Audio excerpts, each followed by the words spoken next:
Hey, hi everyone.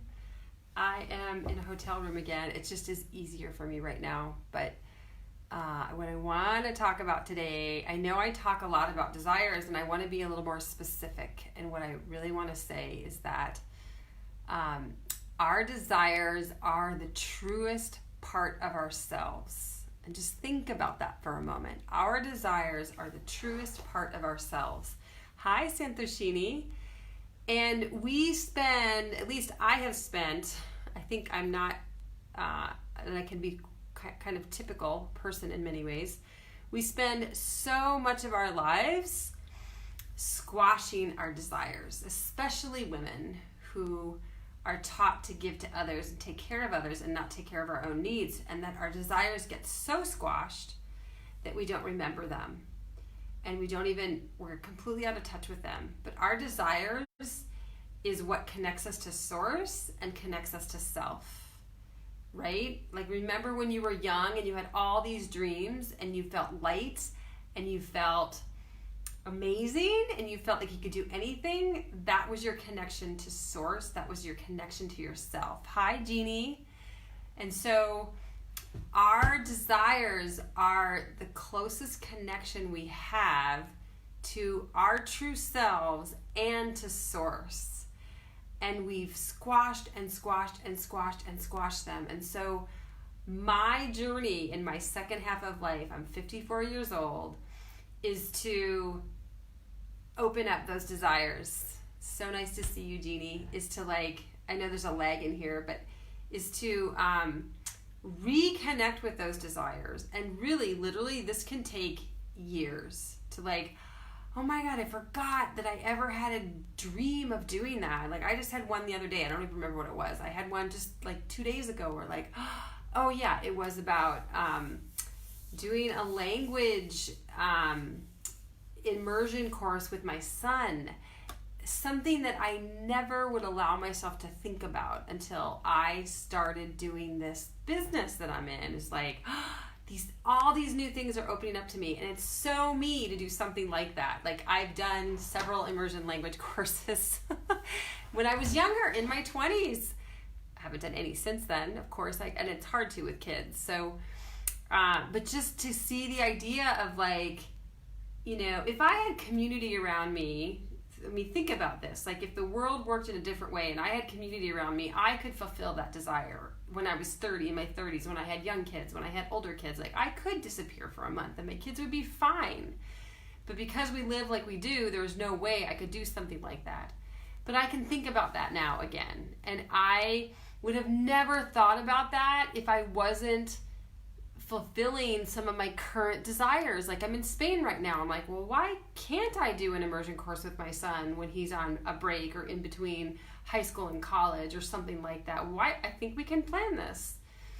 And so fulfilling those desires is huge, because and especially, you know, start with small desires, start with something small, because you can start to, when you fulfill those little desires, the big desires start to come in. They start to come into your body and into your mind and into your brain, and you start to expand, and that's what this is about. Like, right? We want to expand.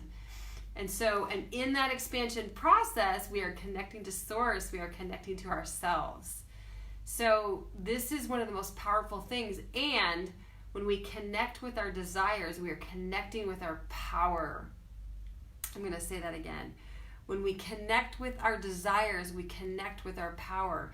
Think about how you feel when you connect with your desire. Think about how you feel when you actually obtain that desire, right? Like, we feel whole and complete and excited and full of joy and centered and just exuberant, right? We feel connected to source. We feel connected to ourselves.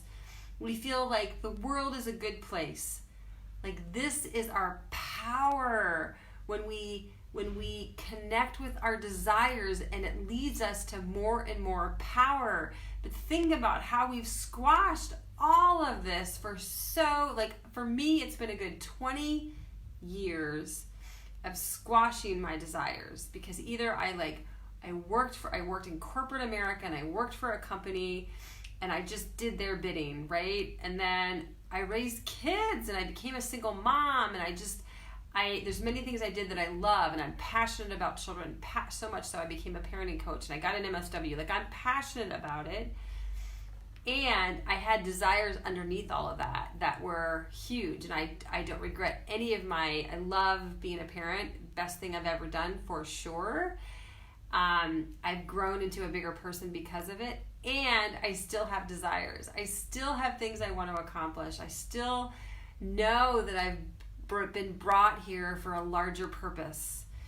And so what I really want to say is, like, our desires are here for a reason, and we really have to unearth them now. Like, I don't know how old you are, I don't know what your life experiences are, but I think for many, many people, many, many women, that we have set our desires aside to take care of other people, and that we can unearth what our desires are so that we can get more connected to our own soul, we can get more connected to source, and we can connect with our power, because that's where our power lies.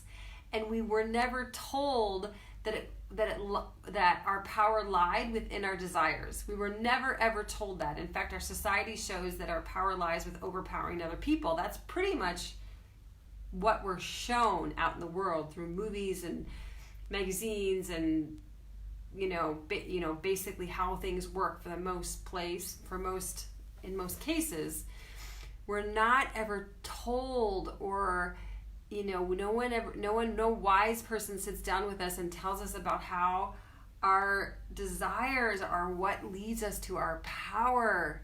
And it's so incredibly powerful that when we can get quiet, we can become internal, and we can find those, and we can ask ourselves the questions to help us lead us to that. Well, what is it that I desire? What do I desire? And when we have people in our lives that ask us those questions, what are your desires? Or when we sit down and we write them down on a piece of paper, that's what really, for me, created, this passion for this. Was like, I started writing them down, and then I started writing more, and then I started writing more, and I didn't know I had so many desires. And it's so counterculture to what we've been taught and to how we've lived our lives. For most of us, it's counterculture to how we've lived our lives. And so I encourage you to recognize that your path to freedom, your path to power, your path to a better life is connecting with your desires. That is like step 1, 2, and 3. It's like the first big, huge steps in our lives, is to be able to do this. So I would love you to write in the comments one of your desires. One of your desires that you're going to hold on to, and you are not, thank you for the love, you are not going to let go of. Hey, EB. You're not going to let go of. You're going to write it down in the comments. What is one of your desires? You're going to take a risk. It might feel uncomfortable, and that's okay. Like, I've gone through all the discomfort of this, for sure. And write down that one desire that you are going to grab a hold of, and you're going to believe in, and you're going to let the power of that desire connect you with source and be power for you. So, Evie, you might have to start from the beginning, because I'm signing off here, actually. I'm ending this right now, but this was a really important one about how desires is the truest part. That's a hard question. Yeah, it is a hard question.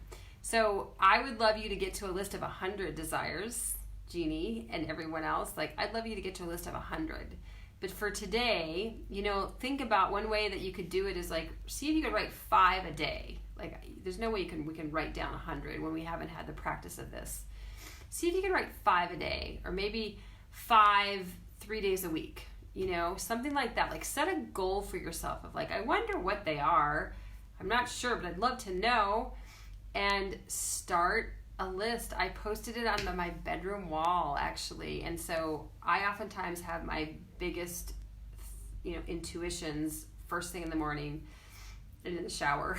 So I put my list in my bedroom, and I posted it on my wall. It's not the prettiest thing in the world, but I don't care.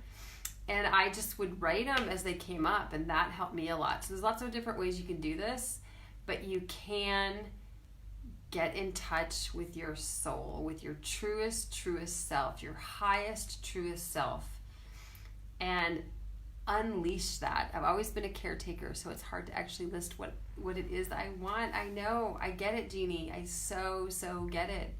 And no one's probably asked you that question. What are your desires? And it's so important, so important. So start with one, write down, and it can be something small, like I desire a new winter coat. Maybe that's it, like it can be something small and simple as a start, like that.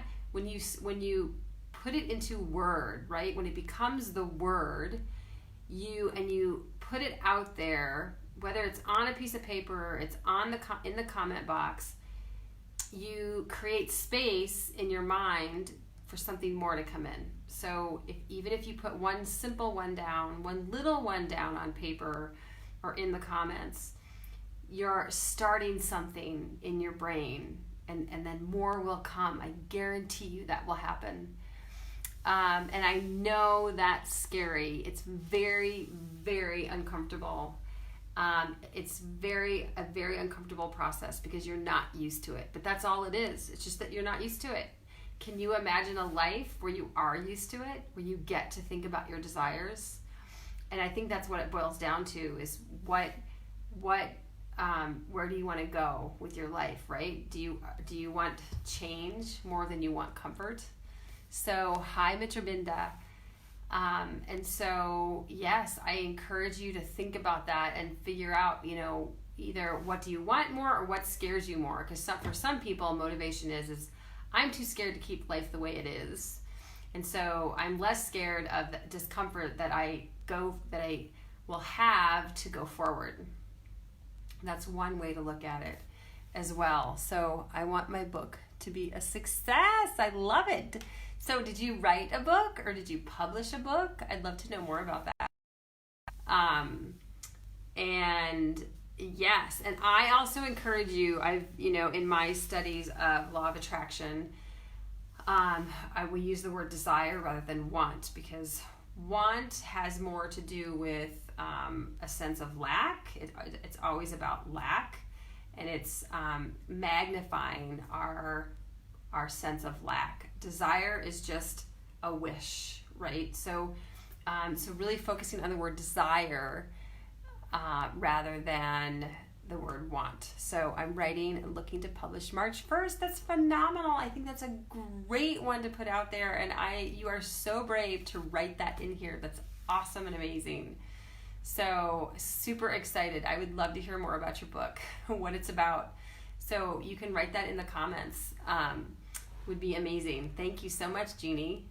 And yes, I would love to learn more. So great discussion, and thank you so much for the interaction. And I'm going to sign off now, but I'd love other people to write one desire in the comments, at least one. You're more than welcome to write more, and I will respond to you. So thank you so much for being here today. I appreciate you. Thank you for your time. You're welcome for my time, Jeannie. And I am signing off from Spain. I go back home tomorrow to Denver, so be traveling all day, and so happy to be here, and I appreciate each and every one of you, and I hope you have a beautiful, amazing day. Thank you. Bye.